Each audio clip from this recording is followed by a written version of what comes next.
Operation সিঁদুর চলাকালীন পাকিস্তান নিয়ন্ত্রিত কাশ্মীর থেকে লাগাতার গুলিবর্ষণ করেছিল পাক সেনা। সেই হামলায় প্রাণ হারান ভারতীয় বায়ুসেনার ৩৬ বিন্দার বেসে medical assistant sergeant Surendra Kumar.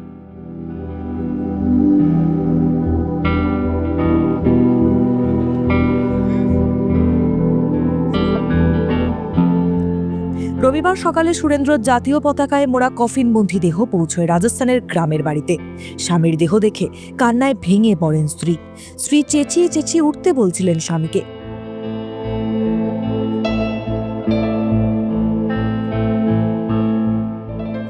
10ই মে শনিবার সকালে এই হামলার শিকার হন সুরেন্দ্র। মাত্র কয়েকদিন আগেই তিনি ছুটি কাটিয়ে ফিরেছিলেন রাজস্থানের নিজের গ্রামের বাড়ি থেকে। স্ত্রী ও 2 ছোট সন্তানকে রেখে আবার কাজে ফিরেছিলেন। সেই যে যাওয়া, আর ফেরা হলো না বাড়িতে।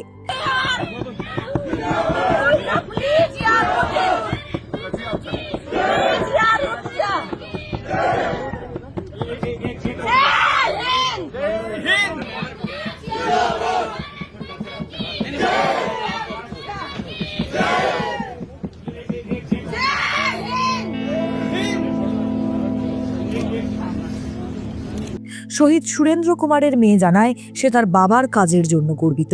বড় হয়ে বাবার মতোই সেনাবাহিনীতে যোগ দিতে চায় সে। बहुत प्राउड फील हो रहा है। मेरे पापा बहुत अच्छे थे। मेरे पापा ने ना दुश्मनों को खात्मा कर करके खुद शहीद हो गए, पर देश की रक्षा की है मेरे पापा ने। अंतिम बार कब बात हुई थी आपके पापा से? रात को 9 बजे क्या कहा था पापा? पापा ने बोला कि यहाँ पर कुछ नहीं हो रहा, ड्रोन घूम रहे पर हमला नहीं कर रहे, और कुछ यहाँ पर है ना मैं सेफ हूँ और कुछ नहीं हो रहा वहाँ पर।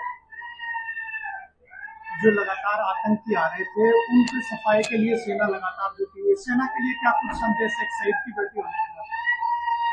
कि ना पाकिस्तान का खात्मा करना है, नाम भी नहीं आना चाहिए पाकिस्तान का, पूरा पाकिस्तान खात्मा करना चाहिए। मैं अपने पापा ने शहीदी की है, बड़े होकर आप क्या बनना चाहते हैं? पापा की तरफ फौजी बनना चाहती हूँ। मैं अपने पापा का बदला लूंगी, चुन चुन के बदला लूंगी अपने पापा का। 7ই মে ভারতীয় সেনা অপারেশন সিঁদুরের মাধ্যমে পাকিস্তানের সীমান্তে 9টি স্থানে আক্রমণ করে 100 সন্ত্রাসীকে হত্যা করা হয়। এই অভিযানে কান্ধার হাইজ্যাক এবং পুলওয়ামা হামলায় যুক্ত 3 সন্ত্রাসীও মারা যায়। পাকিস্তানি সেনার 3540 সদস্য এই অভিযানে নিহত হয়। তবে পাকিস্তানি সেনার গুলিবর্ষণে ভারতের 5 সেনা শহীদ হয়।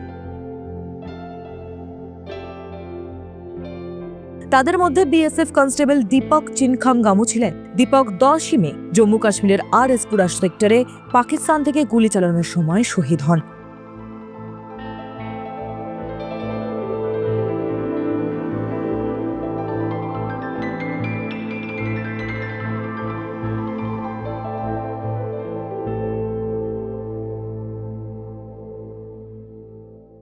এছাড়া পাকিস্তানের গুলিবর্ষণে হিমাচল প্রদেশের পাঞ্জাব রেজিমেন্টের সুবেদার মেজর পবন কুমার শহীদ হন।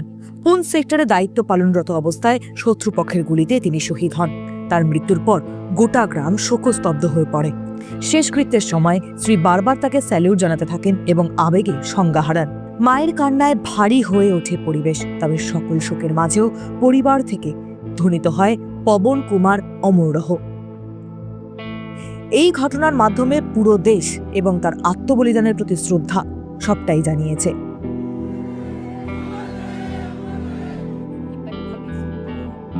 বিহারের মোহাম্মদ ইমতিয়াজ 8 ও 9 মে মধ্যরাতের সীমান্তে গুলিবর্ষণের ঘটনায় গুরুতর আহত হন এবং পরে শহীদ হন। তার ছেলে ইমরান সংবাদ মাধ্যমে বলেন, আমরা আমাদের বাবার জন্য গর্বিত। আমি আমার বাবাকে স্যালিউট জানাই, আর তাদেরও যাদের দেশের জন্য আত্মবলিদান দিয়েছেন। I'm proud of my father. I'm proud of my father and also जो जिसने भी देश को अपना बलिदान दिया, जितने भी शहीद लोग हैं, I'm salute to him. बस इतना ही कहना चाहता हूँ। जी बिल्कुल, thank to all and all my देश कि हम साथ रहने के लिए, एंड थैंक फॉर कॉपरेशन। একই গুলিবর্ষণে 851 লাইট রেজিমেন্টের জওয়ান মুরলী নায়কও শহীদ হন।